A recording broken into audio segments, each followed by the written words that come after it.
Et pour moi, c'est ça la chose la plus importante à retenir dans cette religion, c'est la réforme sur soi, le cheminement personnel. C'est la relation directe que l'on peut avoir avec celui qui nous a créés.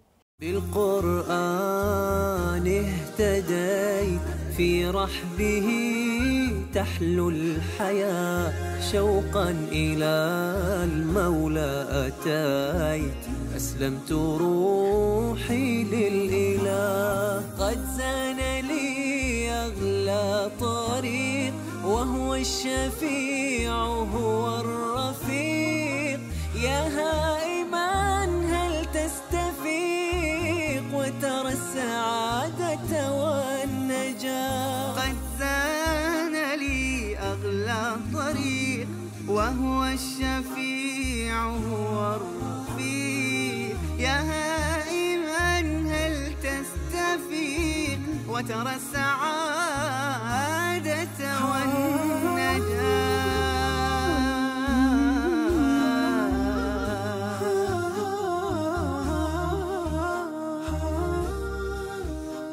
Je m'appelle Loïc, j'ai 24 ans et je suis né sur l'île de la Martinique. طالب دكتوراه في العلوم الإنسانية. أبواه حذراه من الأديان غير النصرانية. عندما حاول أن يقرأ القرآن تساءل: لماذا لا أكون من أهل الجنة فأفوز فوزا عظيما؟ أريد أن أتعرف على إبراهيم المسيحي. إبراهيم قبل الإسلام هل كان ملتزم بالديانة المسيحية؟ قبل الإسلام أنا كنت عايش الدين بس مرة كل أسبوع مرة كل شهر. والديك كانوا يعني ملتزمين بالديانة المسيحية، الوالد والوالدة؟ أمي ملتزمة جدا في الدين المسيحية. أبوي زي الفرنسيين عاديين يعني شوية شوية بس مش ملتزم في الدين. هذا الإبراهيم قبل الإسلام كان يعني دايع في الدنيا بس جوا كان في شوية إيمان موجود. هل فعلا أخي إبراهيم قبل إسلامك كنت تعادي الإسلام؟ نعم للأسف. كيف كنت تعادي الإسلام يعني؟ يعني كنت بفكر إنه هذا غريب جدا، كيف في ناس ما بيشربوا ما بيستمتعوا كل إشي في الحياة، ليش يعني هيك ما بيعملوا زي الناس. Avant de connaître l'islam, de savoir ce que c'est, j'avais une vision très basique, très orientée par les médias, vu que c'était le seul contact en fait que j'avais avec l'islam. C'était une religion inconnue. J'avais vraiment une vision assez négative au niveau des libertés individuelles et surtout des relations hommes-femmes aussi. Mais le fait que j'ai vécu en Martinique, j'étais totalement isolé de tout contact avec l'islam. Quand je suis arrivé en France, après mon baccalauréat, j'ai commencé à rencontrer des gens musulmans. Mon premier colocataire, c'était d'ailleurs un yéménite. C'était le premier musulman que je côtoyais et donc j'avais l'occasion de vivre avec lui un peu tous les jours, donc on discutait beaucoup. Malheureusement, à cette époque, il n'était pas vraiment pratiquant comme il faut, mais on a quand même parlé de l'islam et ça m'a donné envie de savoir plus. وعندما تحدث معه عن الإسلام تعجب من قرب قصص القرآن من القصص التي كان يسمعها في الكنيسة. أنا فجأت، أنا فكرت يعني شو آدم عليه السلام موجود في دينكم كمان؟ C'est là que j'ai commencé à m'intéresser à l'islam, à m'intéresser au message, à l'histoire de l'islam. Et le fait de m'intéresser à l'islam, je suis revenu à ma religion de départ. Et c'est là que je me suis rendu compte qu'en fait, qu'il y avait un message originel qui a été modifié au fil du temps. Et je voulais vraiment retrouver ce message. يا إله الكون يا المولى العظيم يا كريما منه قرآن كريم رتل القلب سطورا من ضياء راجيا أن يغسل الذنب العظيم. الشيء الغريب في قصتك أخوي إبراهيم أنك تعلمت اللغة العربية قبل إسلامك. لماذا؟ نعم، أنا شفت إشي غريب إنه للأسف الإسلام إشي والمسلمين إشي تاني. يعني أنا فكرت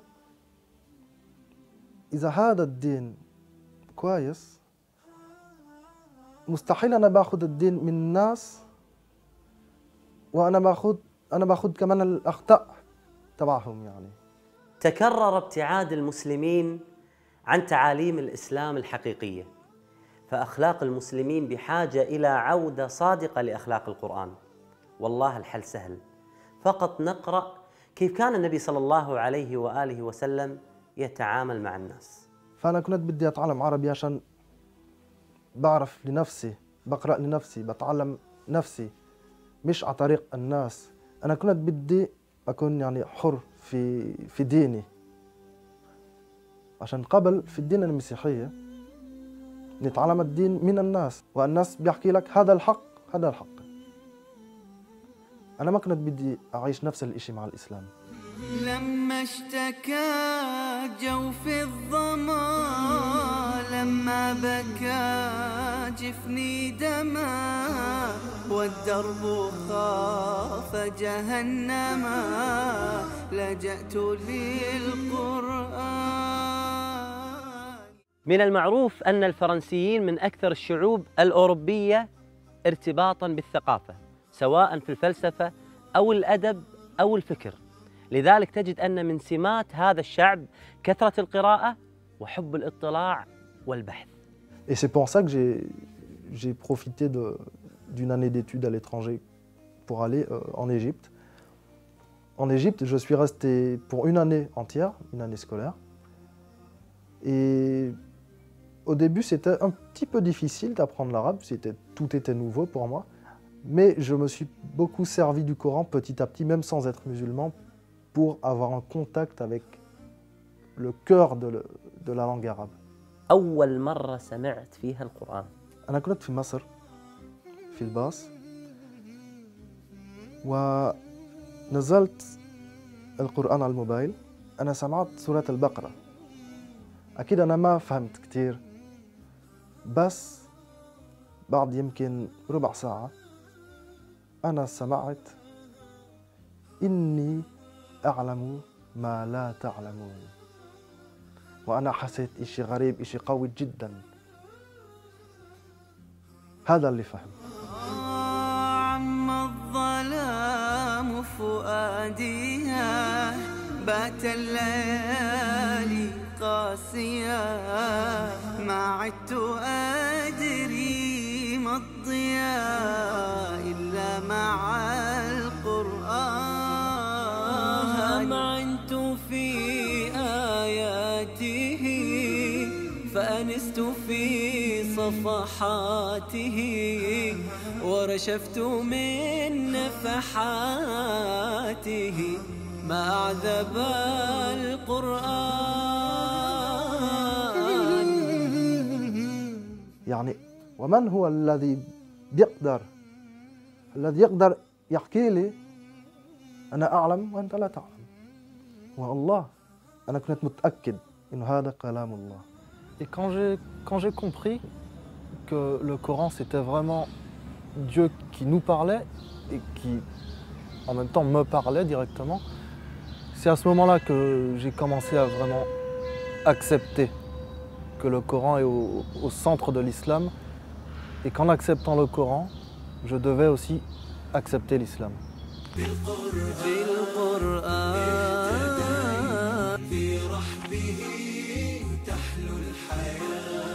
شوقا إلى المولى أتاي، أسلمت روحي للإله. بالقرآن اهتديت، في رحبه تحلو الحياة. إن كنا لا نعلم أن الله سبحانه وتعالى يرانا فهذا ضعف في الإيمان، وإن كنا نعلم أن الله سبحانه وتعالى يرانا ونعصيه فهذا ذنب أعظم. يقول الله سبحانه وتعالى: يستخفون من الناس ولا يستخفون من الله، وهو معهم إذ يبيتون ما لا يرضى من القول، وكان الله بما يعملون محيطا. في فترة بحثك عن الإسلام سبحان الله كنت تجمع بين قراءة القرآن وسماع القرآن. لماذا؟ عشان أنا كنت بدي أفهم، أنا كنت بدي أتعلم عربية. اللغة العربية يعني القرآن في قلب اللغة العربية. إذا ما في لغة العربية في فقط ترجمة القرآن. نعم. أنا كنت بدي القرآن نفسه مش ترجمة. يعني أنت كنت تسمع القرآن طبعا باللغة العربية، حتى قراءتك كانت باللغة العربية. حتى قراءتي بنفس الوقت عشان أفهم. اللي أنا أسمع منك الآن أخي إبراهيم يدل على أنه فعلا أن القرآن هو الذي أعز اللغة العربية، فهنيئا لك هذا الحرص. مع أنه يشق عليه التحدث باللغة العربية ولكنه مستمتع بها، وهذه رسالة لنا من إبراهيم كي نعتز بعربيتنا قليلا. كان لدراسته في مصر أثر كبير في تعمقه بالإسلام واقتناعه به. En Égypte, dans mon école, il y avait une sœur que je croisais tous les jours, elle était dans ma classe, et je me souviens que je lui envoyais parfois des clichés pour rigoler, pour voir sa réaction. Je lui demandais quel effet ça fait de vivre avec un voile ou d'être oppressé, ou enfin tous les petits clichés qui sont véhiculés dans les médias. Ça a été déterminant puisque à chaque fois, sa réponse était toujours la même, c'était « Alhamdulillah ». Elle était heureuse d'être musulmane. Donc je me suis interrogé, comment ça se fait? J'étais persuadé qu'il y avait des problèmes avec le droit, les droits de l'homme, l'oppression des femmes, ce genre de choses. Et j'ai en face de moi quelqu'un, petit à petit, avec les autres musulmans de cette école, au fil des discussions, on m'a souvent envoyé vers des vidéos YouTube ou des choses sur Internet. Et c'est à partir de là que j'ai pu découvrir la foi musulmane, de quoi elle est faite.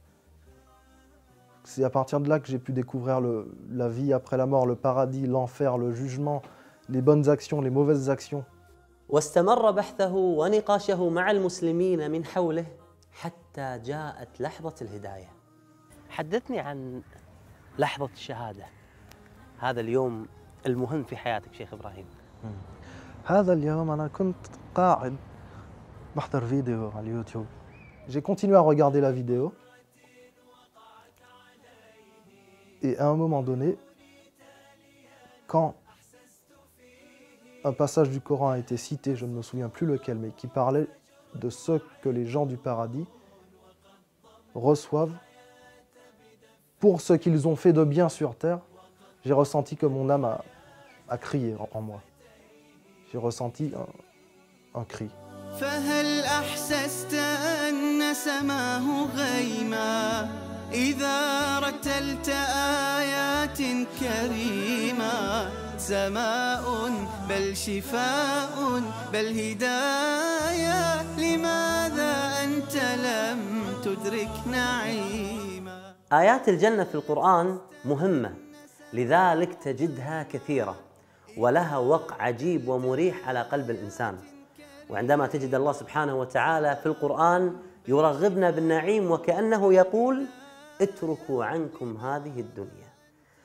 وجوه يومئذ ناعمة لسعيها راضية في جنة عالية لا تسمع فيها لاغية فيها عين جارية فيها سرر مرفوعة وأكواب موضوعة ونمارق مصفوفة وزرابي مبثوثة. اللهم ارزقنا الجنة. Et subhanallah, peut-être 10 ou 15 minutes après, il y a un groupe de sœurs de cette école qui sont venues vers moi et qui m'ont dit وحكوا لي إذا بدك تكون مسلم تعال نروح على الجامع وتحكي الشهادة. واتجه لجامع الأزهر في مصر ليعلن الشهادة لله ويترك عبودية الدنيا. J'ai répété après le cheikh la shahada et alhamdulillah je suis devenu musulman ce jour-là. وأنا حسيت إنه زي أنا خرجت من المشاكل. كم عشت والتفريط عادة ما ذقت في الدنيا سعادة حتى اهتديت إلى العبادة يا راحتي لما اهتديت سبحان من عدت إليه بسطت لنا كلتا يديه ألقيت أوزاري عليه يا ربي فاغفر ما عصيت. On est tous nés sur la fitra. La seule différence, c'est que, en n'ayant pas grandi dans un environnement musulman, on fait un détour. On part plus ou moins loin. Il y en a qui partent tellement loin qu'ils ne reviennent pas. Mais en fait, ce n'est pas une conversion, c'est un retour à l'origine. C'est un retour à l'islam. Et donc pendant à peu près le reste de ma scolarité, mes parents ne savaient pas que j'étais musulman. Et un jour, ma mère, quand j'étais en Palestine, j'étais au téléphone avec ma mère, elle me demande « Où es-tu maintenant ?» Je lui dis « Je suis chez des amis ». Et je pense qu'elle voulait vraiment savoir, puisqu'elle devait avoir quelques doutes. Et là, elle m'a dit clairement « Et toi, quelle est ta religion ?» Ma religion, c'est ma religion première, c'est ma religion originelle. Je pensais à la fitra. Et là, elle m'a dit « Tu vois ce que je veux dire, donc réponds-moi clairement. » Et je lui ai dit « Ça fait très longtemps. Ça fait 3 ans maintenant, c'était pendant que j'étais en Égypte. » Tout de suite, je lui ai dit « Écoute, tu vois le bien que cette religion a fait dans ma vie. » أريد أن أعرف ما هي الآية التي أثرت بشكل كبير على قلب أخونا إبراهيم. اهدنا الصراط المستقيم. ليش؟ عشان ولو يعني نحن بدنا نقرب عن الإسلام ما بنقدر إلا بإذن الله. عشان هيك نسأل اهدنا الصراط المستقيم، يعني احنا مش قادرين. فسبحان الله إذا أنا بقرأ سورة الفاتحة أنا عندي أمل. الله. اهدنا الصراط المستقيم صراط الذين أنعمت عليهم غير المغضوب عليهم ولا الضالين. ما شاء الله ما شاء الله، قراءتك جميلة وصوت الشيخ إبراهيم خاشع جدا ما شاء الله تبارك الرحمن. كتاب الله للنور اهتديت ليا ماض نادما عنه مضيت نحو باب الله ذلا فانحنيت راجيا أن يغفر الذنب العظيم. Après ma conversion, très sincèrement, ça fait bizarre de le dire, mais je n'ai jamais connu de période sombre, de période triste ou de malheur intense. Quand j'ai lu le Coran, pour moi, c'était comme si ce livre avait été écrit pour la vie d'aujourd'hui, en sachant qu'il a 1400 ans. Ça m'a beaucoup surpris, ça m'a beaucoup touché, de m'imaginer que des gens, depuis plusieurs centenaires, lisent ce livre, sont convaincus par ce livre. Cette capacité du Coran à toucher mon nafs et à révéler à moi-même mes propres défauts m'a vraiment beaucoup touché.